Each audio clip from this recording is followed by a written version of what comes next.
Vamos a presentar a nuestra siguiente invitada y de ahí recordamos parte de los detalles de este descubrimiento que les comentaba al inicio, que va a ser parte de esta conversación. La bióloga marina con doctorado en biología y ecología aplicada, investigadora del Schmidt Ocean Institute, María de Los Ángeles Gallardo. Bienvenida, muy buen día. Hola, hola, mucho gusto.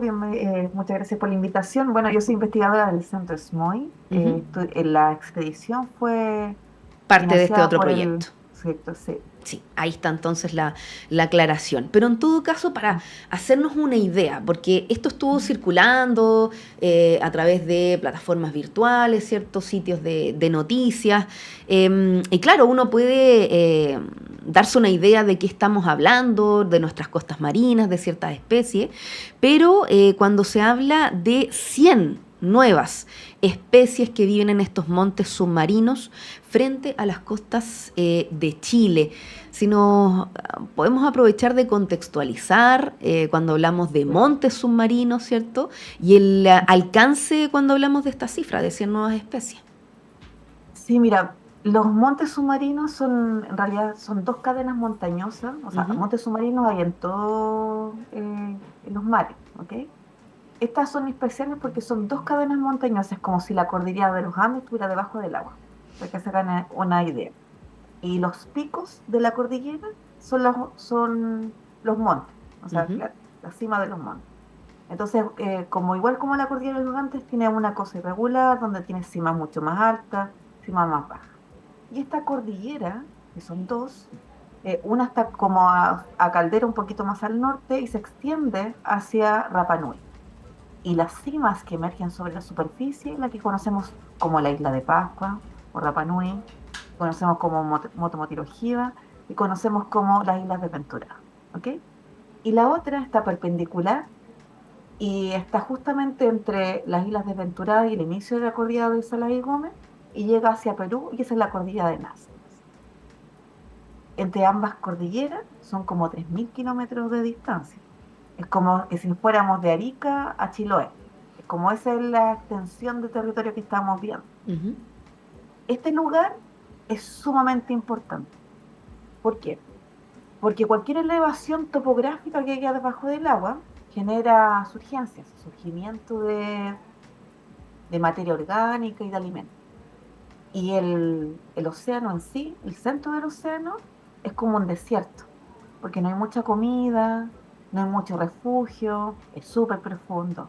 Entonces, que existan estos como elevaciones submarinas altas que provocan elevamiento y reciclaje de materia orgánica, esto es como si fuera un oasis en el desierto. Y este lugar toma importancia porque por este lugar transitan ballenas, peces, tortugas marinas, que no solamente van ahí como refugio, ahí encuentran alimento, pero también dejan sus desechos que son reciclados con las bacterias y vuelve a haber un reciclaje de materia orgánica. En- y eso produce que se soporte también la vida en estos lugares y esta como reciclaje y permanencia de nutrientes de materia orgánica en este mar oligotrófico desierto genera una explosión de diversidad. Ujú. ¿Ya? María de Los Y esta Ángeles, diversidad, ¿sí? sí, Sí, es que ya, eso y te iba a esta preguntar, eso te iba a preguntar por la diversidad, porque además entiendo que la recopilación de todos estos datos, la idea es poder avanzar en una protección marina, porque además muchos de estos ecosistemas, que por ejemplo leía por acá arrecifes de coral de aguas profundas, jardines de esponjas, son vulnerables. Bueno, hablamos de que la vida se adapta también a sus condiciones y es lo que pasa en esas zonas, entiendo, profundas, más oscuras, y que es vulnerable. es vulnerable porque cada monte es único. Ujú. Entonces es como si tuvieras las cimas de las cordilleras.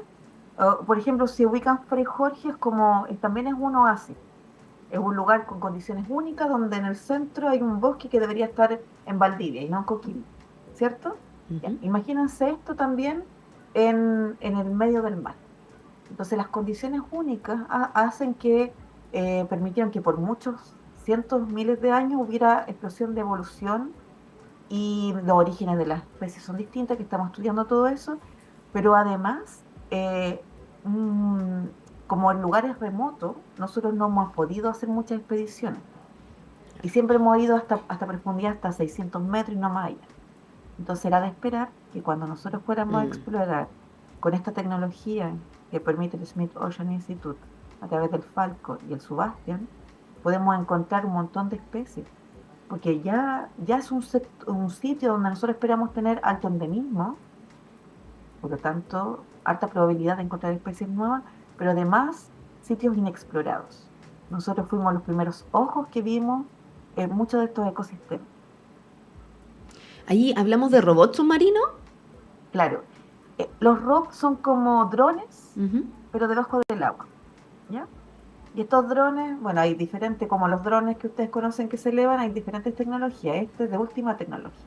Es un robot como de más de 2 metros de alto, que tiene brazos hidráulicos que permite tomar delicadamente un coral como si fuera una flor, cortarlo y depositarlo en una cajita. Y este robot además tiene cámaras HD, podemos ver a Carlos Plankton gigante, claro. Podemos ver, no sé, detalles de las esponjas, grabamos con cámaras hiperespectrales, podemos hacer barridos. El robot viene con sensores de oxígeno, temperatura, podemos conocer las variables donde ellos habitan. Es increíble, o sea, la calidad de la imagen que nosotros vemos debajo del agua nos permite poder determinar taxonómicamente qué especie estamos viendo. O sea, no al nivel de especie porque depende del grupo, pero sí a un nivel increíble. Y, lo emocionante de ver esos sistemas es otro cuento, porque ahí gana la emocionalidad de uno que está viendo esos lugares por primera vez.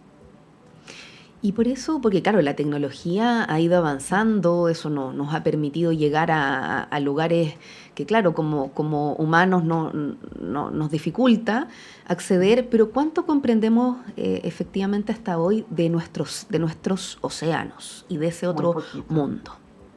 muy poquito, porque primero es difícil tener las plataformas de investigación, que Ujú. son lo que nosotros llamamos barco o buque. ¿Ya? Las tecnologías para poder tenerlo son muy caras. Por ejemplo, este robot, o sea, un día en el Falcor son $90.000, ¿vale? Ni un proyecto de investigación en Chile nos podemos permitir ni un día en barco, Claro. ¿ok? Ya, empecemos por ahí. Nosotros conocemos poquito también de nuestra costa y sobre la plataforma, pero del océano profundo casi nada. O sea, está como cliché de decir que conocemos más la luna que el espacio que nuestro fondo marino, y eso es muy cierto, ¿ok? Y se nos olvida de que nuestro clima, nuestro alimento y nosotros provenimos del mar, ¿ok? Entonces, entender los patrones de Ujú. conectividad y que no es proteger el pingüinito, no, es como eh, la vida está totalmente interconectada. Entonces, si tú desbalanceas un ecosistema, aunque se vea lejos de ti, te puede afectar acá, puede afectar las pesquerías, puede afectar el alimento futuro, puede afectar nuestro clima. Entonces, no es tan simple como decir protección como algo como ecologista, sino que estamos hablando sobre los balances de los flujos de energía, los balances sobre el alimento del futuro, los sitios de, de migración que tienen los grandes cetáceos, los sitios también de migración que tienen muchas aves marinas, porque por ahí prefieren irse y llegar al otro lado del Pacífico. Entonces es mucho más complejo que pensar que solamente están en el fondo estos sitios y no afectan a lo que pasa en la superficie y no nos afecta a lo que no pasa en el continente. Claro, porque aquí se hablaba de exploraciones en las aguas, claro, de Chile, pero también se hablaba de ¿Mm? Perú, porque claro, la naturaleza no tiene estos límites, entonces No. está todo conectado y por otra parte, claro, porque están las imágenes, están los registros, pero hay una serie de etapas posteriores que algo nos comentaba sobre los alcances, pero para aterrizarlo, de estudios posteriores con todo ese material. Oh, mira, lo de 100 especies que fueron 3 cruceros, ¿ya? Ujú, Uno solamente fue en el Parque Nazca Desventurada, que está en la intersección, porque las cordilleras son así, ¿ok? ujú, Aquí está Perú, Chile, y aquí está, y nos vamos hasta Rapa Nui. Entonces nosotros lo hicimos en esta zona de acá, en la intersección entre las dos cordilleras, que está dentro del Parque Nazca Desventurada, incluyendo un monte solito, que es la cosa más maravillosa del mundo, que está entre las Desventuradas y Juan Fernández, y la cordillera de Juan Fernández, porque también hay una cordillera más cortita donde se elevan 3 cimas que son las islas. Luego hubo un segundo crucero que se fue en febrero, que incluyó las aguas internacionales de la cordillera de Salas y Gómez y todo lo que es el parque Motomotirojiba y la zona y el área marina protegida de múltiples usos de Rapa Nui. Todo eso. Y ahora en julio fuimos a hacer la parte norte de Nazca en aguas internacionales. claro. Y como tú dices, los animales no conocen Ujú, fronteras, las fronteras las ponemos de forma política nosotros, eh, y nos estamos dando cuenta que hay conexión entre las cordilleras, conexiones son distintas en profundidad, son menos conectadas en aguas mesofóticas y tienen otros patrones. Hay patrones distintos de conectividad entre las cordilleras dependiendo de la profundidad. Y como te digo, esos de 100 especies nos quedamos cortos, y fue básicamente por poner un número, porque lo más probable es que tengamos muchas más. Nosotros calculamos que mínimo son 150 entre los 3 cruceros, ujú. y ahora nosotros vamos a empezar una serie de workshops para traer taxónomos, expertos de otros países, para que empezar a trabajar estas muestras. Ya tenemos estudiantes describiendo algunas de estas especies, ya ha hecho reportes ya de primeras registros de algunas taxas, como por ejemplo el Spaghetti Monster, Ujú. que es un animal que llama toda la atención. Eh, y en eso estamos, pero el material, los datos, tenemos para años, décadas Claro. de No, y además trabajo. que entiendo que estas especies, de lo que uno ha podido a veces revisar, visto en documentales, sobre todo algunos contenidos que se van masificando para uno ir conociendo, especies de los mares profundos que además entiendo que han ido sobreviviendo a estas distintas catástrofes de la Tierra, en donde la vida ha Correcto. vuelto casi desde la resiliencia a poblar tanto en tierra, en mar. Sí, porque son animales muy antiguos. Mm, Mira, por ejemplo, vimos corales de 2 o 3 metros, que tomando la profundidad de la tasa de crecimiento que uno puede estimar, estamos hablando de milenarios, corales milenarios, ¿ya? Estamos hablando sobre esponjas también de muy antiguas. O sea, los corales son varios animales, son una colonia, y la colonia es muy antigua. claro. ¿Ok? Entonces, hay dos cosas, animales que son como muy antiguos en la filogenia, que es lo que tú decías, pero además especímenes que han vivido mucho más que el descubrimiento de América Mm. o más tiempo. Sí, porque además el Entonces, humano una parte no, pequeñita de la una historia de parte. este planeta.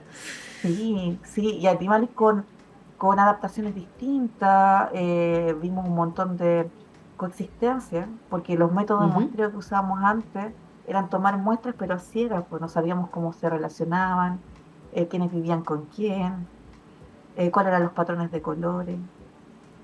Y ahora hay patrones, vemos patrones de distribución.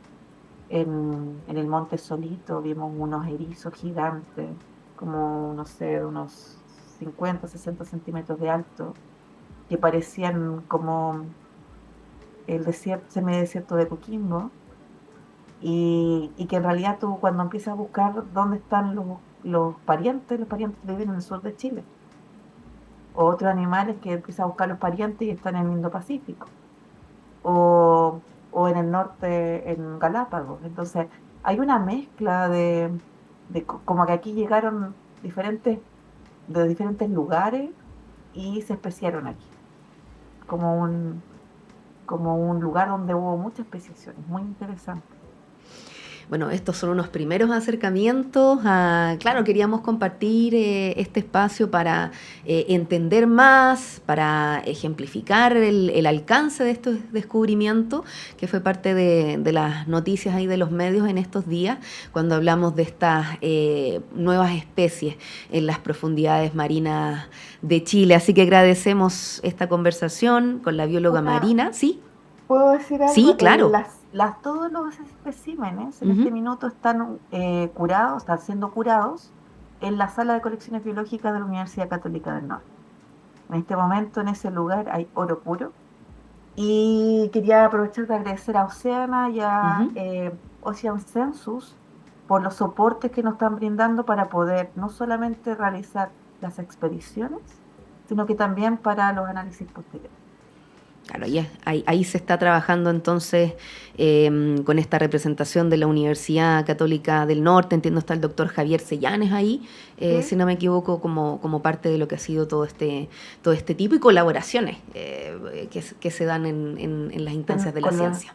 colaboraciones internacionales y la ciencia es multidisciplinaria, así que, bueno, esto da para mucho tiempo para la conversación. Te Sí, vamos. agradezco la invitación. Sí, no, gracias a ti, a María de los Ángeles Gallardo. Esperamos más adelante retomar para ir compartiendo, bueno, para quienes nos escuchan, para quienes nos ven, estos descubrimientos, considerando que como especies convivimos en este planeta. Así que qué importante es poder saber un poquito más de ellas. Lo decíamos, María de los Ángeles Gallardo, bióloga marina, con doctorado en biología y ecología aplicada, también parte del Centro de Ecología y Manejo Sustentable de Islas Oceánicas. Es muy... Gracias, María de Los Ángeles. Nos vemos. Muchas gracias por la invitación. Que tengan un bonito día. Igualmente y buen fin de semana. Chao, chao.